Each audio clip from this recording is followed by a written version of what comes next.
तव कथामृतं तप्तजीवनं कविभिरीडितं कल्मषापहं श्रवणमंगलं श्रीमदाततं भुवि गृह्णन्ति भूरिदा जनाः।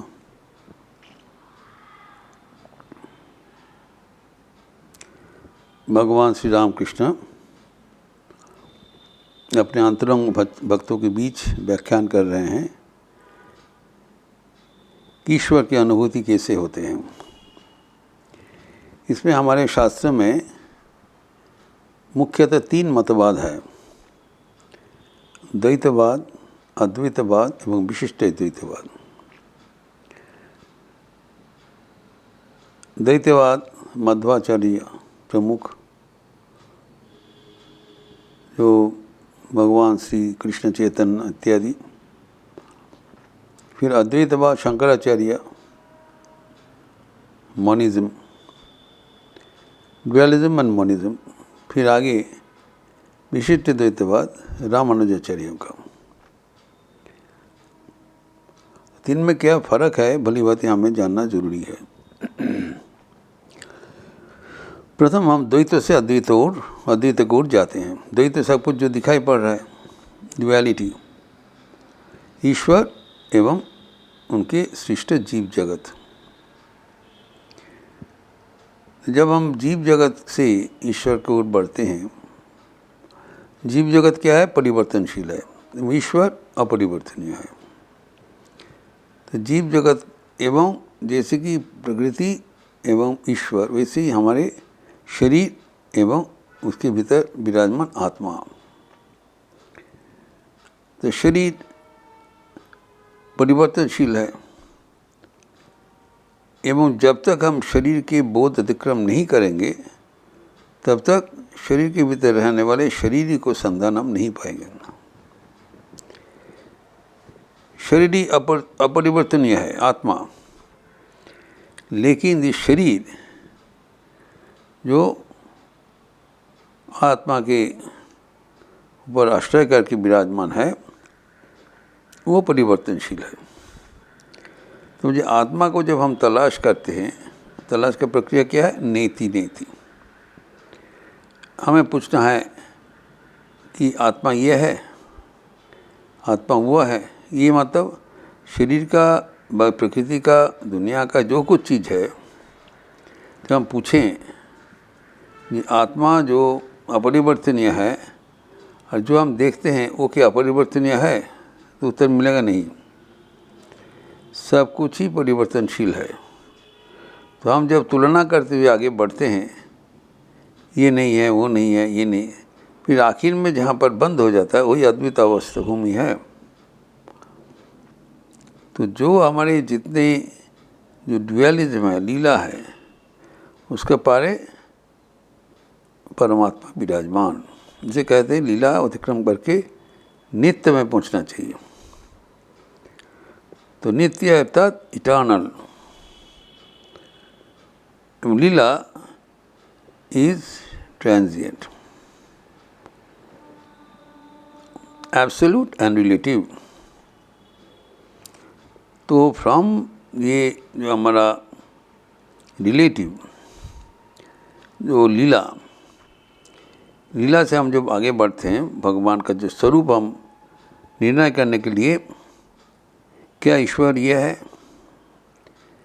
नहीं। जिसके साथ भी तुलना करें वो तो परिवर्तनशील होगा। ईश्वर अपरिवर्तनीय है। जब तुलना करते हुए आगे बढ़ते हैं तो आगे बढ़ने के बाद जहाँ कुछ उत्तर नहीं मिलता है वहाँ पर तिष्ठ, वही एब्सोल्यूट है, वही परमात्मा है। तो अभी यहाँ पर ठाकुर ये भी बताया कि जब कोई साधक को जो भगवान की लीला ध्यान करते हुए तो लीला के साथ अपना एकत्व अनुभव करते हैं, तब लीला से धीरे धीरे नित्य में पहुंच जाते हैं। नित्य अपरिवर्तनीय है, लीला परिवर्तनशील। लीला को अतिक्रम करके ही विचार के माध्यम से ये है क्या वो है क्या करते करते जहाँ पर सब कुछ स्तब्ध हो गया, तब वो गंतव्य स्थल में पहुँच गए। फिर धीरे धीरे वापस आ जाएगा। तो हमारे जो प्रयास है कि पहले दैत्य से नेगेट करते हुए अद्वैत भूमि में पहुंचना, लेकिन अद्वैत भूमि में पहुंचने के बाद और एक तीसरा अनुभूति है, वही ठाकुर उल्लेख कर रहे हैं कि लीला में लीला से नित्य पाद पहुँच के फिर लीला में वापस आकर स्थित होना। इस ठाकुर स्पेशल कंट्रीब्यूशन समझना पड़ेगा। पहले लीला द्वैत से हम विचार करते हुए नेति नेति करते हुए परमात्मा तक पहुंच गया। ब्रह्म सत्य जगत मिथ्या, ब्रह्म सत्य जगत मिथ्या करते हुए ब्रह्म ही सत्य एवं तो जगत जो ब्रह्म का प्रतीच्छ भी है वो ट्रांजिएंट है, वो सत्य नहीं है, वो बराबर टिकने वाला नहीं है। तो अभी जो ब्रह्म सत्व जगत मिथ्या ये जो हमारा बोध में बोध आ गया, जो नहीं करते करते सिर्फ ब्रह्म ही प्रकट हो जाता है। तब क्या है, जो इसका आगे जब हम जाएंगे तो जैसे कि तुरानंद महाराज का अनुभूति हुआ था बेनारस में, जब अंतिम समय में तुरानंद जी को किसी ने पूछ रहा था तो उन्होंने बताया ब्रह्म सत्य जगत, उस समय में भी ब्रह्म सत्य जगत मिथ्या। लेकिन उन्होंने ये भी बताया कि तुरानंद जी प्रथम तो फिर आगे बताया ब्रह्म सत्य जगत सत्य एवं ये जो ब्रह्म सत्य प्रतिष्ठित, ये समझना पड़ेगा। ब्रह्म भी जब हम लोग जो द्वैत भूमि से धीरे धीरे अद्वैत भूमि में पहुंच जाते हैं, ठाकुर कहते हैं अद्वैत में पहुंचने के बाद फिर वापस आना, this is the golden thing. फिर जब छात्र में वो एक उदाहरण देके कह रहे हैं, ये सीढ़ी को चढ़ते धीरे धीरे चढ़ते हुए कोई छात में पहुंच गए ना। सीढ़ी का जो मटेरियल है, जो मोटर, जो लाइम, सीमेंट इत्यादि, जो जीना का जो मटेरियल है, छत का भी यही मटेरियल है। पहला चीज़ अभिन्नता, जो लीला को नेति नेति करके जहाँ पहुँचे हैं वह है जो भगवान का नित्य रूप सच्चिदानंद। फिर वो नित्य रूप जब रूप धारण करके आते हैं तभी उसका जो एक दूसरा जो द्वैत रूप हमें मिलता है एवं तब द्वैत और अद्वैत मिल जाते हैं। It's important. After negation of the lila, जब वो नित्य में पहुंच गया, नित्य में पहुंचने के बाद जब वापस ही होता है, ये ठाकुर का कहना है, तब उस अवस्था में पूरा दुनिया को ईश्वर ही दिखते हैं। This is Thakur golden statement. एक उदाहरण के दृष्टांत से यहाँ पर बताया, ये भगवद गीता तुम्हारा वचनामृत में उल्लेखित है कि जब कच्छ देव जब निर्विकल्प समाधि में लीन हुए थे, उसके बाद जब उसका उत्थान हुआ, थोड़ा से होश आया, तब और लोग उनको पूछने लगा कच्छदेव को कि आप अभी क्या देख रहे हो। अभी तो पहले उनको कोई सार नहीं था, पूरा वो निर्विकल्प समाधि में वो आनंद लहरी में डूबे हुए थे। अभी उनको पूछा गया था आप अभी क्या देख रहे हो, तो उन्होंने बताया मैं देख रहा हूँ कि पूरा दुनिया एक रूप जो एक ईश्वर के साथ जोड़े रहे से, जो कौन चीज़ हम लें कौन चीज़ नहीं लें इसमें हमें समझ में नहीं पा रहा हूँ। ये सभी ईश्वर का अंश है, तीनी सब हुए रहे छेन। This is the golden experience of Shri Ramakrishna. After जो ये द्वैत भूमि को नेति नेति करके ये नहीं है, ये नहीं, मतलब कोई भी द्वैत भूमि का जो उपकरण वो स्थायी नहीं रहेगा। अगर कुछ मिल रहा है तो उसको करके देखा जाए। तो ऐसे ही हुआ, वो जो वहाँ पर जो बोला है अर्जुन ने, यहाँ पर जो भगवान जो बोल रहे हैं, कौच को जब पूछा था क्या देखे, तो सब कुछ भगवान ही है।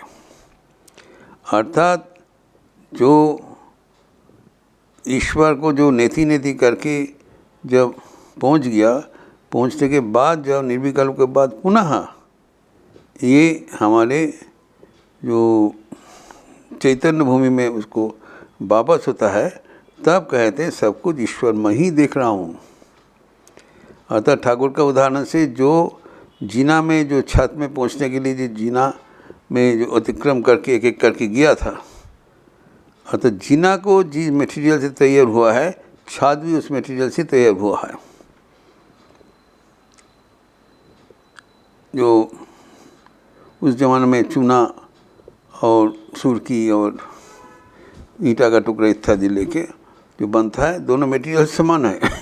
अर्थात जो छत में पहुंच के जब वो नीचे उतरने का प्रयास करते हैं, देखते हैं कि जो सृष्टि से भगवान जुड़े हुए हैं और भगवान का स्वरूप दोनों ही अभिन्न है। यही है विशिष्ट द्वैतवाद। जो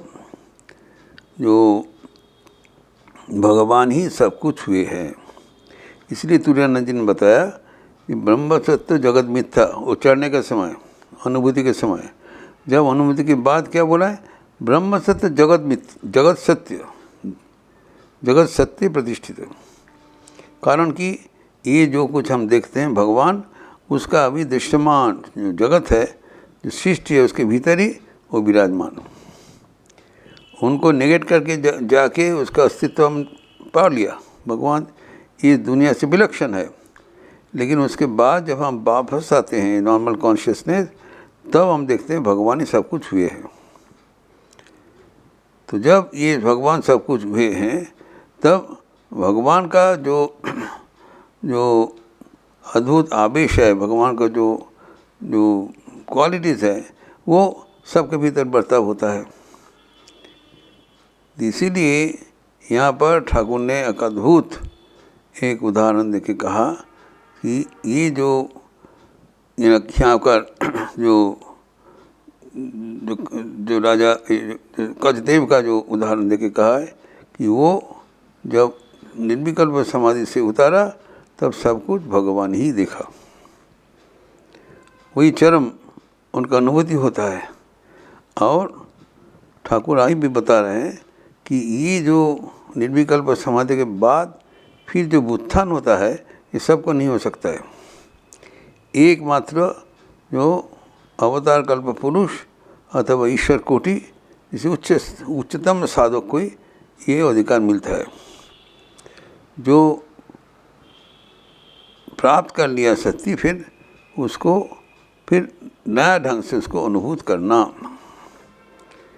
तो जब इस अवस्था होगा, तभी वो चारों ओर भगवान का ही जो सान्निध्य उपलब्धि करेगा। दिस मोस्ट ब्लेसेड एक्सपीरियंस कि नेति नेति करके जो द्वैत का अतिक्रम करके अद्वैत को हमें पहुंचना, फिर पहुंचने के बाद में जब उतारा है, चारों ओर भगवान को ही दर्शन करना। एक अद्भुत एक अनुभूति का बात ठाकुर ने यहाँ पर कहा है, इसका विस्तार हम अगले दिन करेंगे। ओम शांति शांति शांति। हरि ओम तत्सत। श्री राम कृष्णार्पणमस्तु। एक पावन कथा, जितना भी हम लोग चर्चा करें, नया नया आलोक हमारे सामने उद्घाटित तो हो रहा है। तो आप लोग सब ये अद्भुत ठाकुर के वाणी वो मंथन करने का प्रयास करें, तभी हमारा जीवन आनंद में भरपूर हो जाएगा। अच्छा रहिए, स्वस्थ रहिए, आनंद में रहिए। नमस्कार।